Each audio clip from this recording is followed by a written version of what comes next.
ಇಡೀ ಬಂದಿಲ್ಲ ಒಂದು ಸಭೆನ ಯಶಸ್ವಿ ಮಂಡಲ ನಡೆಸಿದ ಒಂದು ಸಕಲ ಸಂಘಟನೆ ಪೂರ್ವಕವಾಗಿ ನಡ್ಕೊಂಡು ಹೋಗ್ತಾರೆ. ಮೊದಲನೇ ಸಭೆ ಅಂತಾರೆ ಒಂದು 100 ಸಭೆ ತರ ಒಂದು ಆಧ್ಯಾತ್ಮಿಕ ಎಲ್ಲ ತರ ಮಾತಾಡ್ಬಿಟ್ಟಿದ್ದಾರೆ. ತಮ್ಮ ಅನುಭವ ಎಕ್ಸ್ಪೀರಿಯನ್ಸ್ ಹೇಳಿ ಸರ್.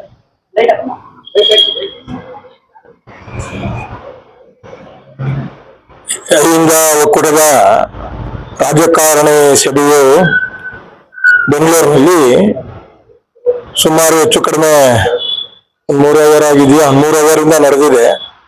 ಕಾರ್ಯಕ್ರಮ ಯಶಸ್ವಿಯಾಗಿ ನಡೆದಿದೆ. ಕಾರ್ಯಕ್ರಮದಲ್ಲಿ ಎಲ್ಲರೂ ಕೂಡ ಭಾಗಿಯಾಗಿದ್ದಾರೆ. ತಮ್ಮ ತಮ್ಮ ಅಭಿಪ್ರಾಯಗಳನ್ನ ಎಲ್ಲರೂ ಕೂಡ ಹಂಚಿಕೊಂಡಿದ್ದಾರೆ. ಈ ಅಹಿಂದ ಇದು ಇವತ್ತಿನದಲ್ಲ, ಅಹಿಂದ ತುಂಬಾ ಹಳೆಯದು. ದೇವರಾಜರ್ಸ್ ಅವರು ಕೂಡ ಅಹಿಂದದಿಂದ ಹಿಂದುಳಿದ ವರ್ಗದ ಒಬ್ಬ ಸಮಾಜದಲ್ಲಿ ಮುಖ್ಯಮಂತ್ರಿ ಆದವರು. ವೀರಪ್ಪ ಮೊಯ್ಲಿಯವರು ಕೂಡ ಹಿಂದುಳಿದ ವರ್ಗದಿಂದ ಹಿಂದುಳಿದ ವರ್ಗದ ಸಮಾಜಗಳಿಂದ ಮುಖ್ಯಮಂತ್ರಿ ಆದವರು.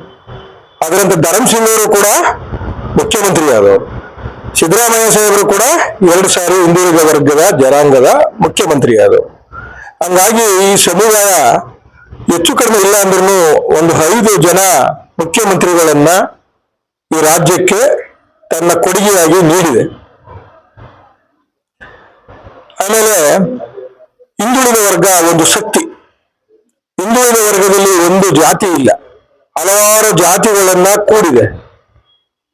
ಗೀಳಿಗ, ಗೀಜಿಗ, ಈಡಿಗ, ಗಾಣಿಗ, ಕುರುಬ, ಇದೇ ರೀತಿ ಹಲವಾರು ಜಾತಿಗಳನ್ನ, ಮತ್ತೆ ಕುಂಬಾರ, ಎಲ್ಲ ಜನಾಂಗದ ಜಾತಿಗಳನ್ನ ಕೂಡ ಹೊಂದಿದೆ. ಹಂಗಾಗಿ ಈ ಸಮಾಜ ಒಂದು ಭದ್ರ ಶಕ್ತಿ, ಈ ರಾಜ್ಯದ ಒಂದು ಶಕ್ತಿ ಇದೆ. ಇದನ್ನ ಸರಿಯಾದ ರೀತಿಯಲ್ಲಿ ಇದನ್ನ ತಗೊಂಡು ಹೋದ್ರೆ ಮಾತ್ರ ಮೇಲ್ವರ್ಗದ ಜನಗಳಿಗೆ ಒಂದು ಎಚ್ಚರಿಕೆಯ ಗಂಟೆ ಕೂಡ ಆಗುತ್ತೆ. ಯಾಕಂತಂದ್ರೆ ಅಂಬೇಡ್ಕರ್ ಅವರು, ಬಸವಣ್ಣವರು, ಕನಕದಾಸರು, ಕಾಳಿದಾಸರು, ವಾಲ್ಮೀಕಿ ಮಹರ್ಷಿಗಳು ಇವರೆಲ್ಲರೂ ಕೂಡ ಜಾತಿಗೋಸ್ಕರನೇ ಬದುಕಲಿಲ್ಲ. ಅವರೆಲ್ಲರೂ ಕೂಡ ಒಂದು ಸಮಾಜದ ಏಳಿಗೆಗಾಗಿ, ಸಮಾಜದ ಒಂದು ಸಮರತೆಗಾಗಿ, ಸಮಾಜದ ಸಮಾನತೆಯ ಒಂದು ದಾರಿಯನ್ನ ತೆಗೆದುಕೊಂಡು ಹೋಗ್ಲಿಕ್ಕೆ ಅವರೆಲ್ಲರೂ ಕೂಡ ಜೀವಿಸಿದಂತ ಒಬ್ಬ ಮಹಾನ ಬುದ್ಧಿಜ್ಞಾನಿಗಳು. ನಾವು ಅವರ ಮಾರ್ಗದರ್ಶನದಲ್ಲಿ, ಅವರು ಹಾಕೊಟ್ಟಂತ ಒಂದು ದಾರಿನಲ್ಲಿ ಚಿಕ್ಕವರಾಗ್ಲಿ ದೊಡ್ಡವರಾಗ್ಲಿ ಹರಿತು ಅವರನ್ನ ನೆನಪು ಮಾಡಿಕೊಂಡು ಹೋದ್ರೆ ಮಾತ್ರ ಈ ಜೀವನ ಸುಗಮವಾಗಿ ಸಾಗಲಿಕ್ಕೆ ನಮಗೆ ದಾರಿ ಆಗುತ್ತೆ. ಇವರೆಲ್ಲರೂ ಹೇಳಿದ್ರು ಬಿಜೆಪಿ RSS, ಬಿಜೆಪಿ RSS ಅಂತ. ಬಿಜೆಪಿ RSS ನಿಮಗೆಲ್ಲರಿಗೂ ಗೊತ್ತಿರ್ತಕ್ಕಂಥ ವಿಚಾರ. RSS ನಲ್ಲಿರೋರು ಯಾರು? ಅವರು ಬಿಜೆಪಿಯವರೇ. ಅದು ಹೆಸರು ಮಾತ್ರ ಬೇರೆ ಅಷ್ಟೇ. ಒಂದೇ ನಾಣ್ಯದ 2 ಮುಖಗಳು. ನೀವೊಂದು ನಾಣ್ಯನ ಈ ಕಡೆ ಹಾಕಿದ್ರೆ ಒಂದು ರಾಜ ಅಂತ, ಈ ಕಡೆ ಹಾಕಿದ್ರೆ ರಾಣಿ ಅಂತ. 2 ಕೂಡ ರಾಜ ರಾಣಿ ಸೇರಿದ್ರೆ ₹1 ಅದು. ಅವರು ಏನ್ ಮಾಡ್ತಾರೆ ಅಂತಂದ್ರೆ ಆ ಒಂದು ಸಂಘಟನೆಯಲ್ಲಿ ತೊಡಗಿಸಿಕೊಂಡವ್ರನ್ನ ಬಿಜೆಪಿಗೆ ಕಳಿಸ್ತಾರೆ, ಮತ್ತೆ ಅವ್ರು ಹೇಳಿದ ರೀತಿಯಲ್ಲಿ ಆಡಳಿತವನ್ನ ನಡೆಸ್ತಾರೆ. ಇವತ್ತು ಮೋದಿಜಿಯವರು ಕೂಡ ಅವರೇ ಒಬ್ಬ ಹಿಂದುಳಿದ ವರ್ಗದಲ್ಲಿ ಬಂದಂತವ್ರು. ಸಂಸತ್ತಿನಲ್ಲಿ ಹೆಚ್ಚು ಕಡಿಮೆ ನಮ್ಮಲ್ಲಿ 260-270 ಜನ ಆಡಳಿತವನ್ನ ಮಾಡ್ತಾರೆ. ಅದರಲ್ಲಿ 176 ಜನದಿಂದ 180 ಜನಕ್ಕಂತ ಬರೀ ಬ್ರಾಹ್ಮಣರು ಇದ್ದಾರೆ. ಯಾಕೆ ಸೇರಿಸ್ತಾ ಇಲ್ಲ?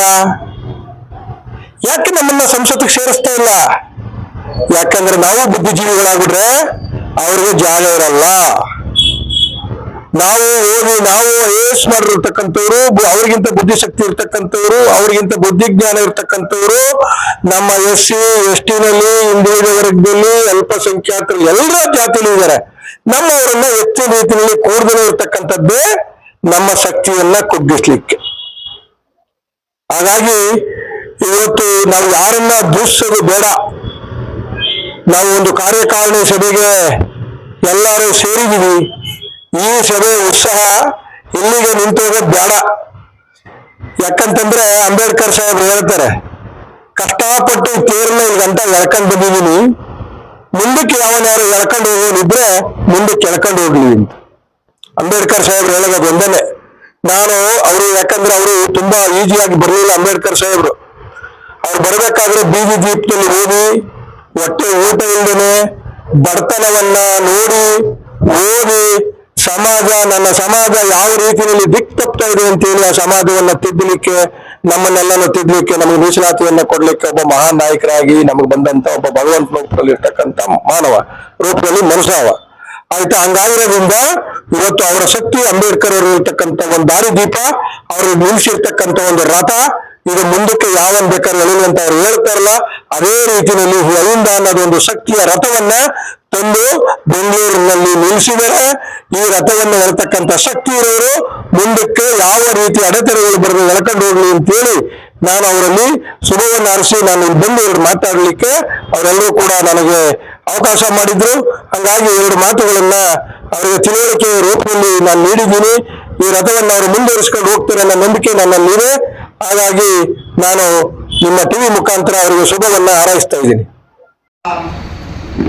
ನರೇಂದ್ರ ಸ್ವಾಮಿ ಅಂದ್ರೆ ರೈತಾಪಿ ಒಂದು ಮಾರ್ಗ ಮುಖಾಂತರದಲ್ಲಿ ಸಂಘಟನೆ ಕಟ್ತಾರೆ, ಅಲ್ಲಿ ಶಿಷ್ಯರಾಗಿರ್ತಾರೆ ಸಿಎಂ ಸಿದ್ದರಾಮಯ್ಯನವರು. ಸರ್ ನಿಮ್ಗೆ ಗೊತ್ತಿರಬೇಕು ಇವ್ರ ಬಗ್ಗೆ ಎಲ್ಲ ವಿಷಯ.